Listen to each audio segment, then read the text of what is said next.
On the news, representatives of oil-producing communities exchanged blows during public hearing. President Buhari signs Health Protection Regulation Law 2021. And President Buhari receives letters of credence from 3 envoys.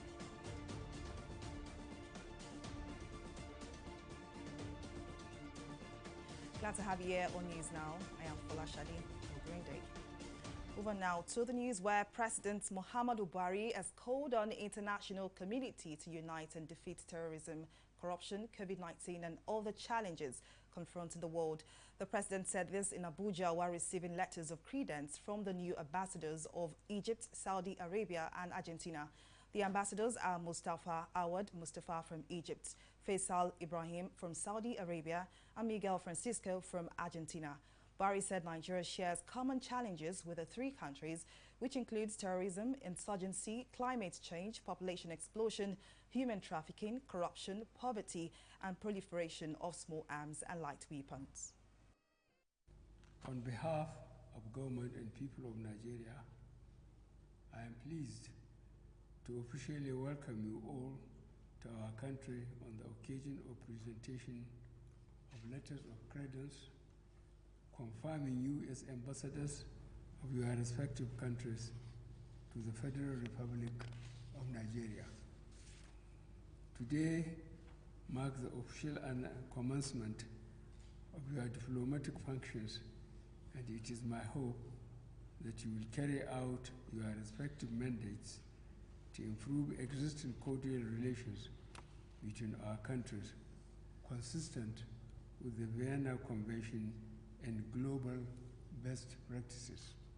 Mr. President, we are committed to work with Your Excellency's government to further enhance and strengthen our country's friendship and partnership with the Federal Republic of Nigeria. We would count on your kind support and guidance to this end, and for the Ministry of Foreign Affairs, for the kind assistance and courtesies extended to us since our arrival to the Federal Republic of Nigeria. We noted with appreciation the effort exerted to make us feel welcome. The Federal Executive Council, FEC, has held its first meeting for the year 2021, which was presided over by President Muhammadu Buhari. In attendance to brief journalists on the outcome of the meeting were the Minister of Works and Housing, Babatunde Fashola, Minister of State for Power, Gudi Agba, Minister for Information, Lai Mohammed, and Minister of Industry, Trade and Investment, Ni Adebayo. This next report has the details. Federal government has approved 792 million naira as ratification for the emergency roads repair done in Zamfara State in 2016. Minister of Works and Housing, Babatunde Fashola, disclosed this to journalists at the end of the council meeting presided over by President Muhammadu Buhari.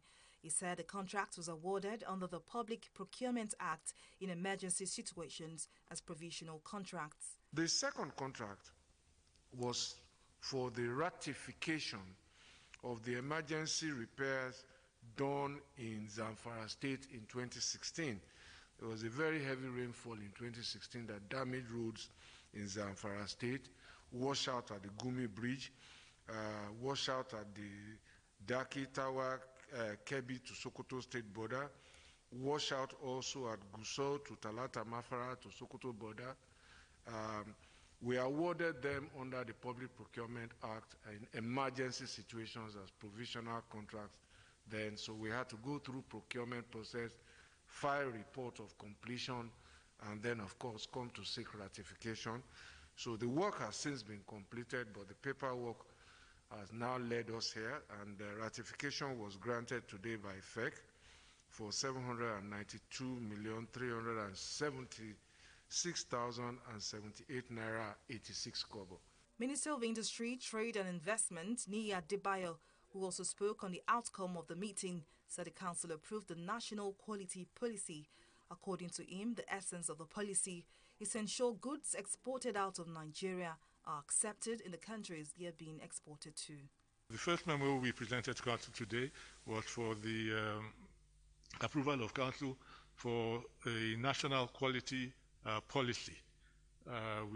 This policy was approved by Council, and the whole essence of this policy is to assist Nigerian exporters of goods such that any goods that leave from Nigeria and are exported are accepted to the places where they are exported to. Adebayo said the council also approved the Nigerian-Hungarian trade agreement. According to the minister, the primary reasons for this agreement is that Nigerian businessmen need access to export their goods to Hungary and to further increase trade between the two countries. The minister said council also approved 50 million naira variation of power contracts in a Kano Free Trade Zone on behalf of the Nigerian Export Processing Zone Authority. The Minister of Information and Culture, Lai Mohammed, said council approved 1.146 billion naira for the installation of solar street lighting for the Keshi-Jikoyi dual carriage road in Abuja. He presented a memo today seeking council's approval for the award of contract for the installation of solar street lighting for the Keshi-Jikoyi dual carriage road. Mohammed, who spoke on behalf of the Minister of the Federal Capital Territory, Mohammed Bello, said the contract will be completed within a period of 6 months. Folashade Ogurinde, TV360 News. Nigeria may soon witness improvements in the security situation in the country with the events of the last few days. President Muhammadu Buhari's admission that the country is in a state of emergency due to security challenges underscores the president's readiness to go all out and address the situation. TV360 Simisola Adigun takes a look at the events and how this will help government respond to security challenges. Within 1 week, herdsmen were ordered by the Ondo State government to vacate the forest reserve. There was also a face-off between residents and herdsmen in the Ibarakpa area of Oyo State, which led to the eviction of Seriki Fulani of Igongon and the burning of his house. These developments led to an emergency meeting between 4 governors from the southwest and 2 from the north, where a consensus was reached to stop open grazing in Ondo State. Currently, the tension is high. Some places are relatively peaceful, but within ourselves, we know that we are not happy and we are not feeling secure each time we go to the farm. Clashes between herders and farmers in the southwest is becoming a major story in the media on a regular basis, and this prompted a meeting between President Muhammadu Buhari and the Oni of Ife, Adeyeye Ogunwusi. I'm here to get the assurance of Mr. President that either of the parties won't turn it to be a political funfair for us to just risk the life of our people, our innocent citizens, not only in Southwest, but the entire country. And I'm happy he has told me that I should assure other traditional rulers that we must work with them now. The president also met with the Ondo and Oyo state governors in continuation of his parley with stakeholders in the troubled states. Oyo State, the landmass is quite big. I mean, Oyo State is close to 29,000 square kilometers, and the state right now only has 2 mobile police squadron. So I requested for more mobile police squadron to be deployed to Oyo State. With these steps taken, what are the feelings of the affected people of Oyo State? Governor still needs to, and we will continue to insist, still needs to take the accusation of the people of Igangan against Seriki Saliu serious. The governor going around to say that Seriki Saliu is a bona fide citizen, basing this excuse on the fact that the Seriki has been living in the land for more than 40-50 years. That is not enough reason for somebody to be exonerated from criminality. To cap the readiness of the federal government to address security challenges is the appointment of new service chiefs.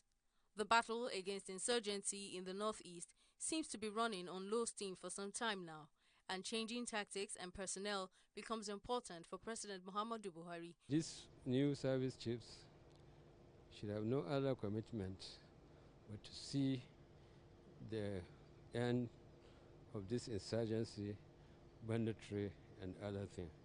The service chiefs also promised to make the nation proud, knowing the enormity of the assignment before them. We're mindful of the demands, and we can only at this stage pledge to do the utmost best to bring security, safety and security to lives and properties across the country. With the injection of fresh hands in the security architecture of the country and collaboration of federal government with state governors and traditional rulers, Nigerians should expect improved security in the country very soon. Simisola Dikun, TV360, Lagos. The public hearing by the House of Representatives on the Petroleum Industry Bill (PIB) took a dramatic turn on Thursday as host communities engaged in free fight during the hearing. The fight broke out when the host communities of oil and gas production was called to the podium for a presentation. Some other bodies of host communities, however, stood up, leading to a rowdy session. The situation became worse when members of the opposing sides began to exchange blows, forcing the lawmakers to seek the intervention of security operatives. The leaders of the oil-rich area had on Tuesday rejected the 2.5% proposed for them in the Petroleum Industry Bill 2020, being considered by the Joint Senate Committee on Petroleum Resources.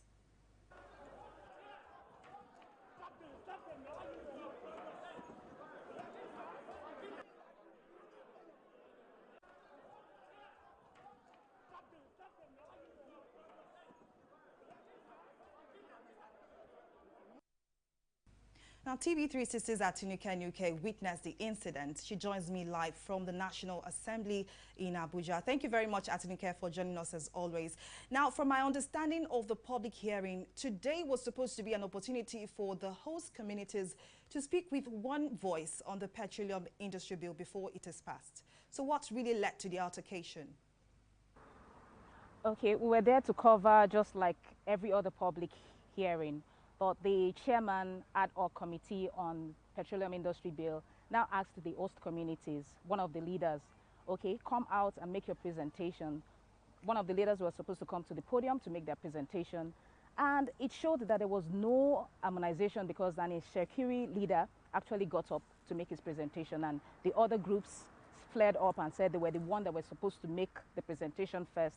And before you knew what happened, it led into a brawl. So the security operatives around had to, douse the fight. It even got to so much fisticuffs, yes, that the Shekiri leader was bleeding from the mouth. Now, with this incident, do you think the oil-producing communities will still be accommodated for the PIB public hearing? They should be accommodated. Public hearing is something that is continuous.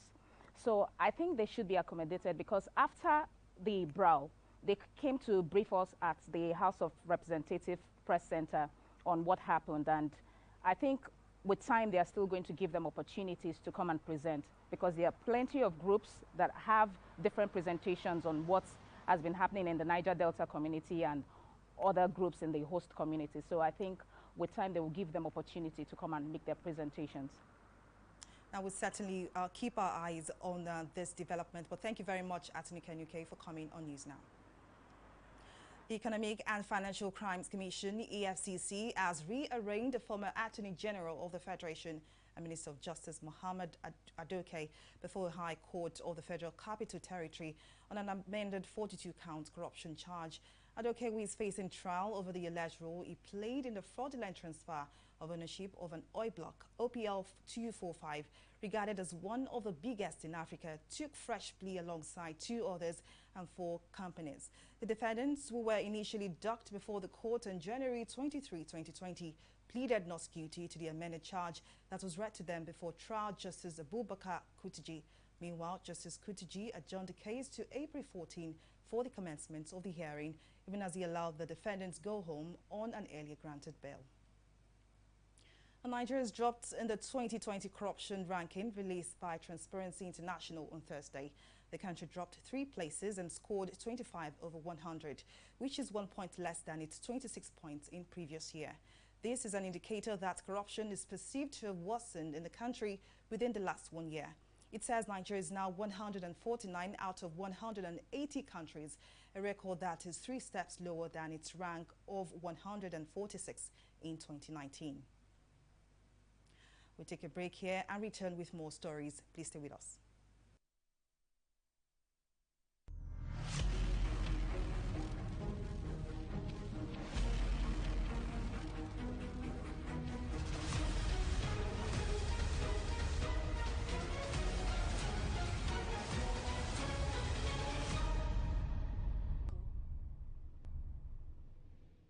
On TV360, we don't just ask the questions. What is wrong with amending the Constitution the way the National Assembly members have been doing it? We seek answers. The Constitution is constituent. Our problem is not lack of laws. Our problem is lack of the willpower to implement our laws. Answers that provide clarity. While we negotiate, we should try to make it a point that the girls must be complete. The clarity you need to make informed judgment so that you can make the right decision and take action. People are saying it is you politicians that are responsible for this, that you are the reason why this is happening. All these dullards that call themselves governors in this country. I wish we had people like Tony at the National Assembly. God forbid that I go to join that TV360, providing clarity to issues.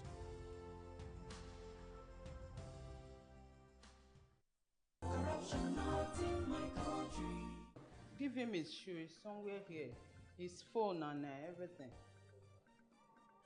Don't do like that again. Thank you. So, bye-bye. Hey, Oga, where do you think you are going? Home. You never shake body. Eh? You never shake body. Shake body? Wait, see? Huh? You never shake body. Eh? You never shake body. I don't get combo for my body. You go take for here. Sit down there. What's this man still doing here? They say I do shake body. I shake body, I shake body. They say I do this. And I say I don't get cover. You are asking for money. Sorry, ma'am. Asking for money to bail a suspect is an act of corruption. Both of you will be punished. Corruption is not allowed within the force. Remember, police is your friend. Giving and taking bribe is wrong. Corruption, not in my country. Stop corruption now. Corruption not in my country.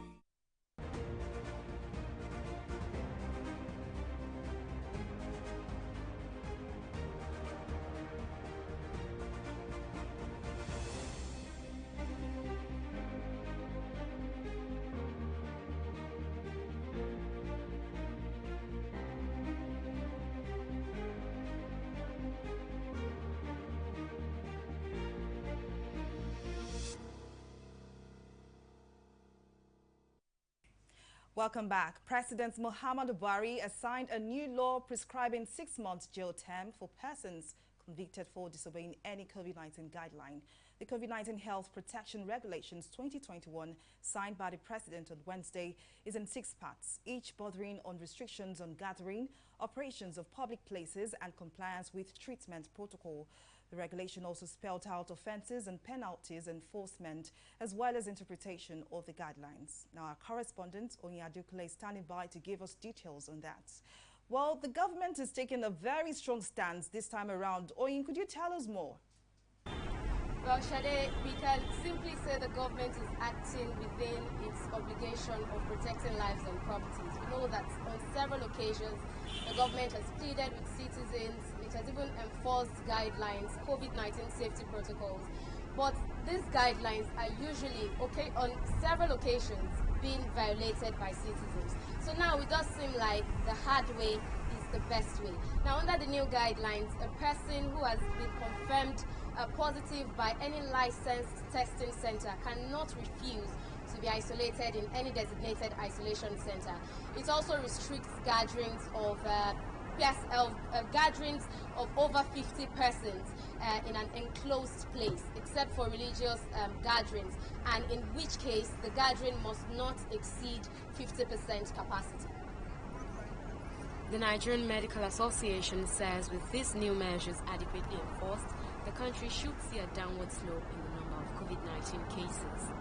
It's very important that people begin to adhere to those guidelines. And you agree with me that that's one of the reasons why we still have these cases doing that high numbers for what has happened in November, December, people not following guidelines, and that's why we have what we have now. And if this continues to February and you don't want a situation whereby you have to go on a long time. So to get that the idea to want to have a long time, I think that's why the government is starting to come so that there's a form of enforcement, people following what is good. Commercial transport workers are also notorious for breaking safety protocols. The enforcement of these guidelines will serve as a deterrent.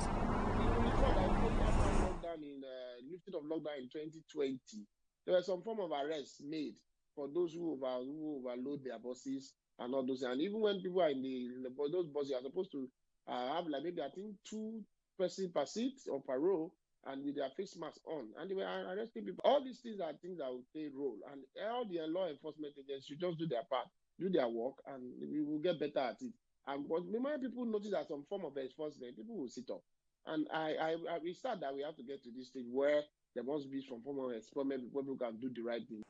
Legal practitioners say while the law which prescribes jail term for defaulters is enforceable, the concern is, however, about the implementation and the attitude of government. We don't implement our law the way it should be implemented, and sometimes we implement the law with discriminatorily. And I'm also worried that it will not be an instrument by the police to extort Nigerians. Government itself, like I said earlier on, are not doing enough to ensure people comply. In fact, sometimes their acts make people doubt whether or not this COVID even exists, because a government that is complaining vigorously about COVID-19, same government is making law that people should go be doing NIN.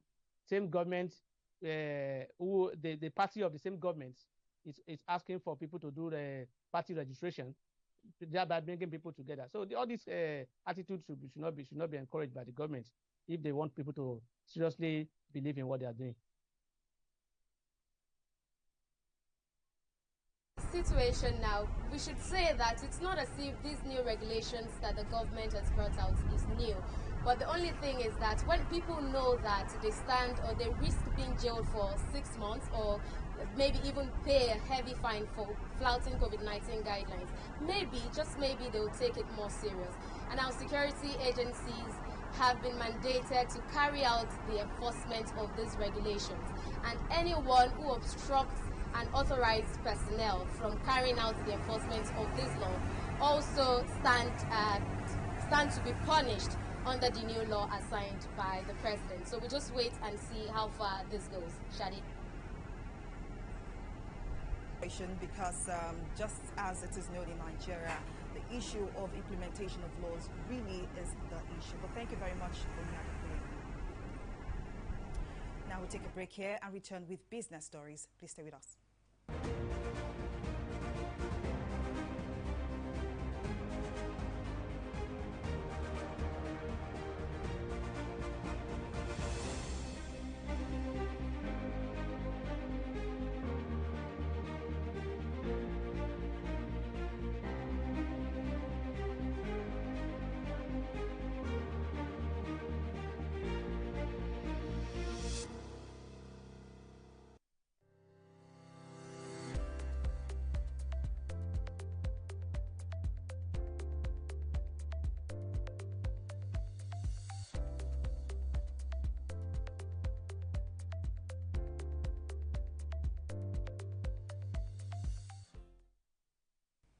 And let's now join Abisola Adebayo to bring us up to speed on the latest in the world of business and stock market. Thank you, Folashade. Welcome to Business News. There will be a tremendous opportunity for growth and development for every country that signed the African Continental Free Trade Area Agreement and make an effort to make it a success. This is the submission of the President of the Manufacturers Association of Nigeria, Mansour Ahmed, at a media luncheon in Lagos, which was organized by the association. The President, during his address, says there is need to ensure that all countries operate within the rule of origin to avoid dumping. He thereafter called for effective monitoring mechanism to be put in place to ensure that all countries comply with the agreed regulations. To ensure that we do not allow dumping to take place, there is need to ensure that all countries operate based on the rule of origin that is being finally negotiated.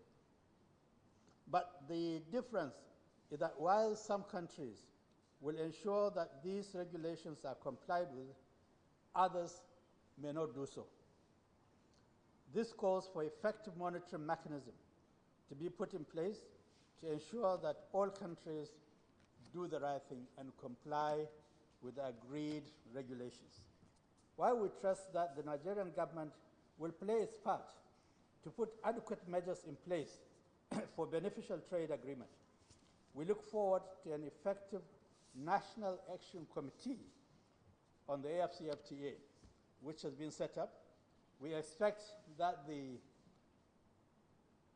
steering committee of this National Action Committee must work assiduously and constantly to ensure that all the issues that tend to undermine the implementation of agreements that we have signed are indeed constantly and effectively addressed.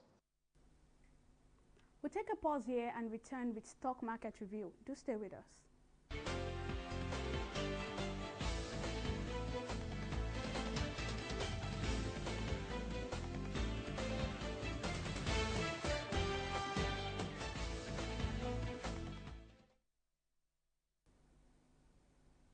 The Nigerian stock market extended gains to the fourth consecutive trading day today as the all-share index advanced further by 0.57% to close at 42,169 basis points. Market capitalization also increased, closing at 22 trillion naira today. The market breadth index was also positive with 25 gainers against 20 losers, of which were impacted by medium and large stocks of Stanbic IBTC on the gainers list.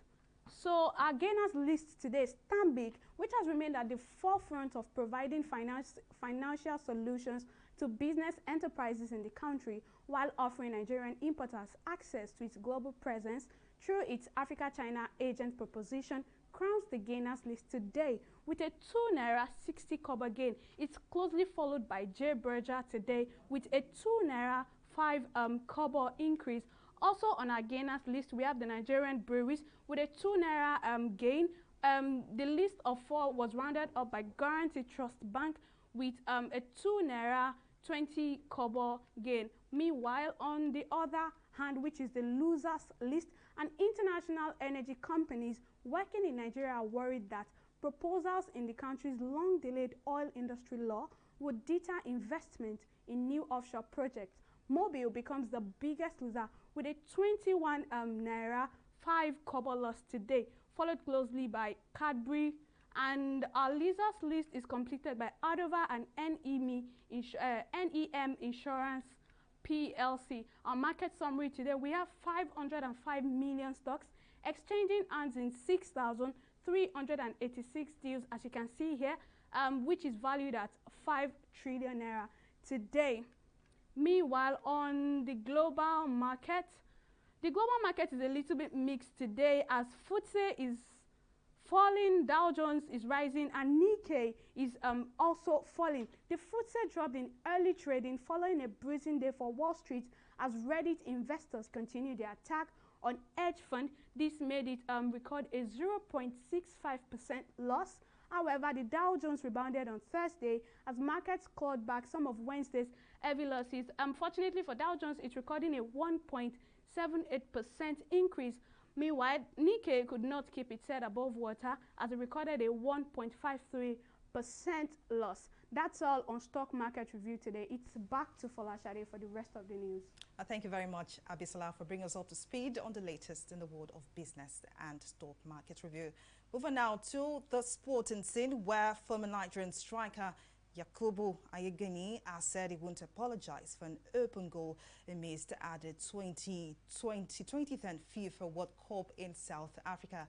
Yak, as Aigbemi is known amongst fans, missed what many considered a simple tapping during the Super Eagles must-win World Cup Group B match against South Korea at the Durban Stadium. The goal could have put Nigeria ahead, but with the encounter ending 2-2, many Nigerians are yet to forgive the former Portsmouth and Everton striker for the miss.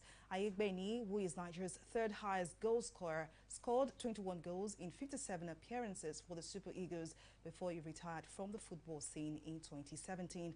He made 4 African Cup of Nations appearances for Nigeria and also played at the 2010 FIFA World Cup in South Africa.